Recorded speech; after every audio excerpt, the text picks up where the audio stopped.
Madam Speaker, I ask unanimous consent that all members have 5 legislative days in which to revise and extend their remarks and include extraneous material on House Concurrent Resolution 83 under consideration. Without objection.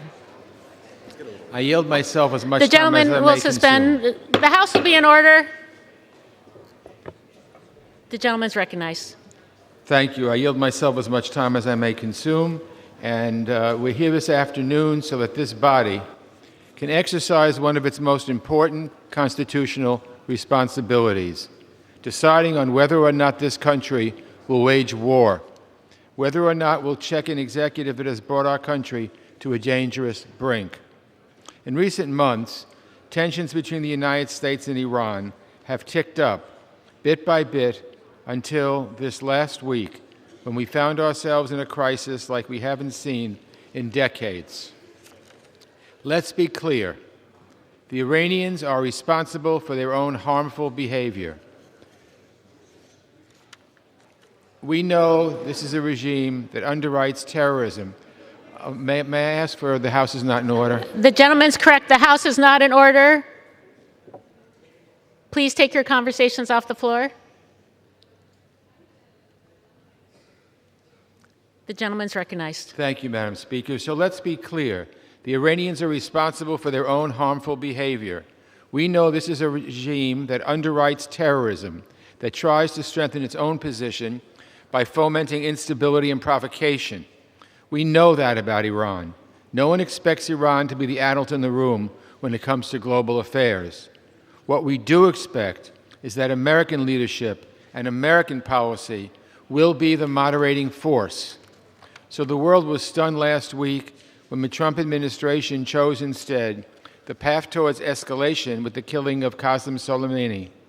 We need to be honest about Soleimani. He was a bad guy. He had masterminded attacks and campaigns that cost thousands of innocent lives. In the places where we've seen Iran's most harmful activity, Soleimani's fingerprints were everywhere.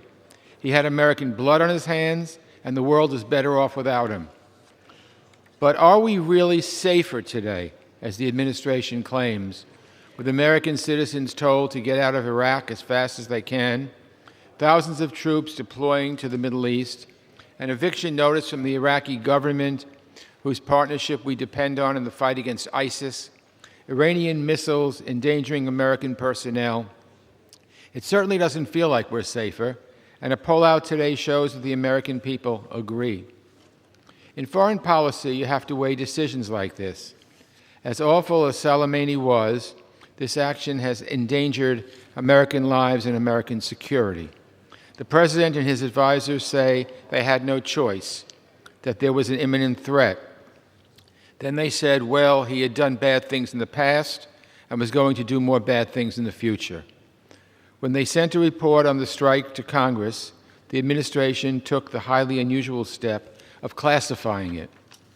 And then yesterday, in a classified briefing, when members demanded to see the evidence that justified the strike, the message from the administration essentially boiled down to this: trust us. When we asked what's the plan going forward, the administration essentially told members, trust us. Trust us is not good enough, Mr. Speaker, not for me and not for the American people. Madam Speaker, if they're going to send our men and women in uniform into harm's way, they shouldn't hide the facts. First of all, this administration hasn't given us any reason to believe that this is a fact. The foreign policy of this administration has undermined American leadership, cut our diplomats off at the knees, alienated our allies, and walked away from our obligations. We've lurched from crisis to crisis, each time hoping that the situation won't spin out of control. I call it fly by the seat of your pants foreign policy, and it's no way to advance American interests and values on the global stage. But beyond that, beyond the way this administration has acted, it's not the job of Congress to give any administration its blind trust. It's why we have separation of powers. It's why the Constitution entrusts war powers to Congress. Let me say that again.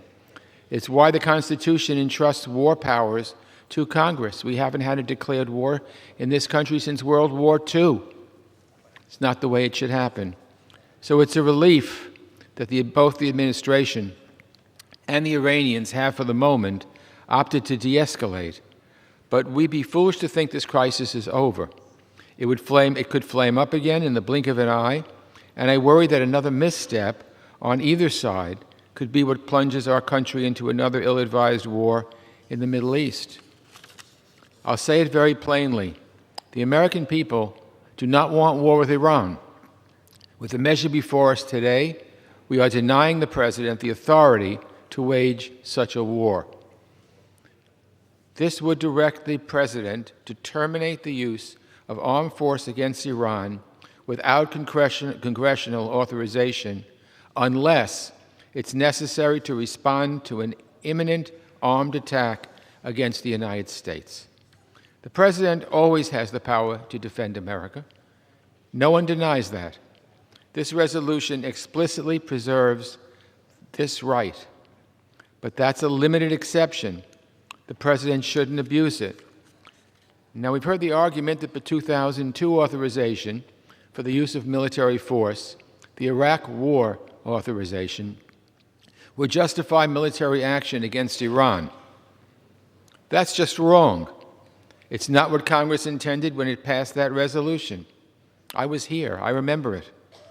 It should be repealed, not used to launch more military action. If the President wants to use military force against Iran, he has to come to Congress. Any president has to come to Congress. We're not making rules only for this president. We're making rules for the president, any president, vis-a-vis Congress's constitutional powers. The President has to make the case first, not after he launches an ill-advised attack, then after the fact comes up with a reason why it was necessary and why it was legal. That's not the way our system works. Today, I've heard the myth floating around that this resolution is non-binding, that it's just symbolic. So let me quote from the War Powers Act to prove that untrue.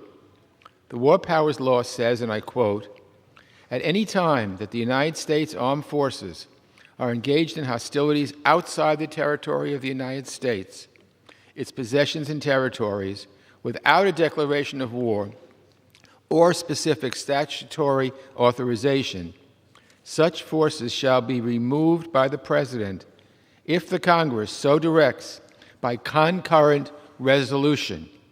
Again, by concurrent resolution. That's what the War Powers Act states that we need to do. That's what we're doing today. This is the House of Representatives exercising its Article I authority. We don't get authority. No, I will not yield. I'm making my opening statement perhaps later if there's time. We don't get authority over war powers just because if the President says so. We get authority over war powers, period. That's our authority. So let's put that fiction to rest. And one final point, Madam Speaker, about the tone of this debate. Yesterday, a member of this body went on television and said, and I quote, that Democrats, quote, are in love with terrorists. They mourn Soleimani more than they mourn our Gold Star families, unquote. Another member labeled a group of colleagues Ayatollah sympathizers. At a time when we're talking about policy that will have direct bearing on American men and women, service members and diplomats in harm's way, comments like that reflect very poorly on this body, and I remind the House that all members, in both parties, regardless of party, love this country. These words have no place in this debate. On the Foreign Affairs Committee, we take pride in debating issues, even the toughest issues, on the merits and on the facts. I salute my friend, the ranking member, Mr. McCall, for working so closely with me to make sure we do so. That's one of the keys of the Foreign Affairs Committee. I strongly encourage all members on both sides to bear that in mind during this debate. We all take the same oath. We can argue about this resolution without questioning one another's motives or one another's patriotism. I thank you, Madam Speaker, and I reserve the balance of my time. The gentleman